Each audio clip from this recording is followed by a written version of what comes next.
आगरा के फतेहाबाद में दलित परिवार को नहीं मिल रहा है अपनी जमीन का हक। महीनों से अधिकारियों के चक्कर काट रहा है। ग्रामीणों पर अतिक्रमण का आरोप। फतेहाबाद के थाना निगोरा क्षेत्र में ग्राम रामपुर में एक दलित परिवार अपनी जमीन पर कब्जे के लिए कई महीनों से अधिकारियों के संपर्क में है। परिवार का आरोप है कि कुछ ग्रामीणों ने उनकी जमीन पर कूड़ा करकट डालकर अतिक्रमण कर दिया है और विरोध करने पर जाति शब्द गालियां भी देते हैं।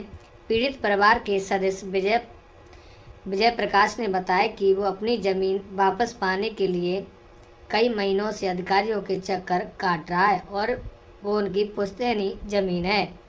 कई बार फतेहाबाद एसडीएम और आला अधिकारी भी आ चुके हैं, लेकिन अभी तक उन्हें उनकी ज़मीन का नहीं दिया जा रहा है। उन्होंने बताया कि कई बार जांच होने के बावजूद अभी तक उनकी ज़मीन कब्जा नहीं मिल पा रहा है, क्योंकि ग्रामीणों ने उनकी जगह पर अतिक्रमण कर दिया गया है। गांव रामपुर के बाल्मीन परिवार से रहने वाले हैं।